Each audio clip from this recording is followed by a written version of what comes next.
Sandy Brondello was just suspended one game for her comments. Yep, suspended towards Angel Reese. Yeah, and she had to issue an apology. Angel Reese was issued an apology by this coach who used a phrase that she now recognizes she shouldn't have used. Late in the Dream versus Tempo game, Angel Reese shoulders Niara Sabali, who instantly falls to the floor in obvious pain and eventually had to be helped off the court. As the officials were reviewing the play, Sabali's still on the ground. Tempo's coach Sandy Brondello was pleading to the refs that she wanted a flagrant or even just a foul called on Reese. A hot mic picked up part of their conversation, with Brondello calling Reese a protected species. The moment quickly spread online and made its way to Angel, who was clearly not happy with it, tweeting Brondello with a clown emoji. The next day, after tons of heat and backlash online, Brondello issued an apology to Angel on social media, explaining she was frustrated with the officials, again apologizing, and that she deeply regrets what she said. Now, protected species is a common phrase for Australian sports, Brondello from Australia, referring to players getting favorable treatment from refs. Brondello's apology seemed sincere, and she probably didn't mean any malice towards Angel. We'll see if Angel accepts the apology. So will Angel accept the apology? No.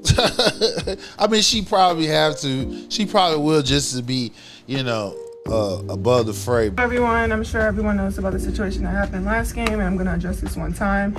First, I appreciate Sandy's apology, but I also appreciate the love and support that I have had for the last 48 hours. It has been very overwhelming with a lot of love and also other things, but I am grateful that the league did take action on what the situation had happened.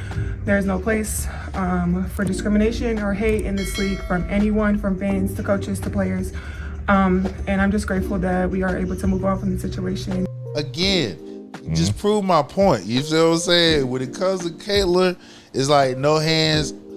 You got the Congress involved. Here we are. We got Angel Reese, hot mic. You know what I'm saying? Like, you got black players on your damn team. So how would you, come out of your mouth and say something like that, and now you forced to apologize because somebody heard your ass say that shit. So now, if you could say that out loud, how do you really feel?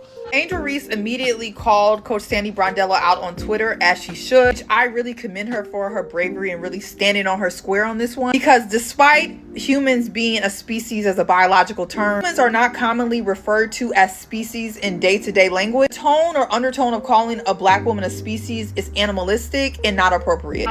Oh yeah, I think she feels some way, but she had no choice because her job is attached to it. Yeah, well, as it was mentioned, this coach is from Australia. She has coached the women's Australian national team since 2017. So they're saying this is a phrase, protected species, used in Australia's sports environments to express frustration over a lack of calls against a particular player. Yeah, but you're not in Australia.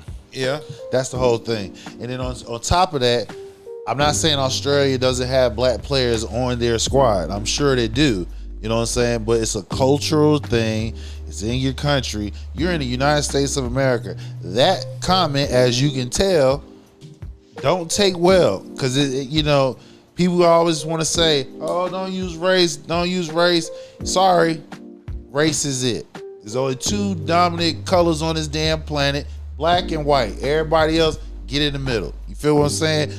Angel Reese didn't ask for a conversation. She didn't pick up the phone. She went to social media, where all the great moral leaders of our time do their finest work, and she posted, "Are we surprised?" with a clown emoji.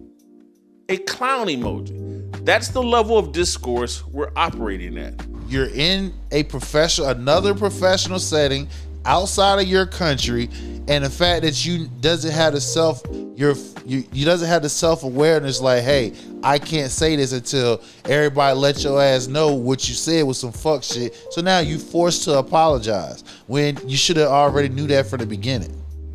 My opinion. The W is becoming very politicized, and I do think that it's time to have some real conversations about inclusivity. Obviously, there are no black female coaches in the W right now, which is really a problem.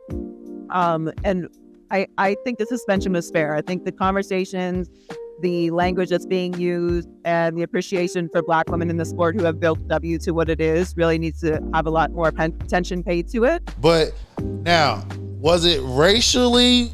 No. Now that right there can be left up to discussion. You know what I'm saying? But I'm willing to give her a pass that no, she wasn't using it in a racial term. She used that shit because that's what it's reported. That's what they use in their countrymen back in Australia. And like I said, there are Black players on Australia's national team. So I'm willing to give her a pass on that. But again, you gotta understand, when you bring your ass to the United States, you have to be aware. See, this is where history comes into play at. People need to understand. If you understand the history of this damn country, there's certain phrases that you just don't say. Yeah. Yeah. So, I guess she needs to bone up on American history and understand certain phrases aren't necessarily going to go over the same way in America that they would in Australia. No. Yeah. So I do think Angel should just forgive her and move on. I'm one of those people. I don't know this lady, so I don't know if she has a history of saying shit that crosses the line. No, I don't know her neither. So I'm not. That's why I'm saying, if this is reported and this is what they use, the terminology that they use back in Australia, okay, I'm willing to, accept that. But again, you got to be aware about what's here in United States of America. You have to be aware of your self-awareness outside the political atmosphere, which technically everybody is feeding off the political here in the United States. Because if you go in other countries, you got far right, congressmen all around the country. So you are aware. You feel what I'm saying? So you got to understand. You just can't say that shit. We're tired of being referred to as a species. Apes, chimpanzees, monkeys, gorillas. We even had this with the president earlier this year, shooting out an image on social media about the Obamas and AI. And if you want to say, oh, it wasn't racist, the word across the world, protected species, refers to a player being protected, I'm not trying to hear all that. I'm really not. In America, you call a Black person a species, we know damn well what you mean. Now, I gotta take her at face value and take her apology for what it is. Maybe she didn't mean it, but my spidey senses tell me that if you switch out Angel Reese for a white player, that she probably wouldn't have used that term. Got to be a little bit more mindful about the country you're in and the social norms that go on here. Okay, well, now next week is going to be the WNBA All-Star Game. Yep. And they've kind of dubbed it Caitlin Clark versus Paige Buckers because those are the two top leading vote getters. And there are going to be two honorary general managers with Cynthia Cooper and Teresa Weatherspoon. And it looks like The Paige, W's legends. yeah, legendary WNBA players.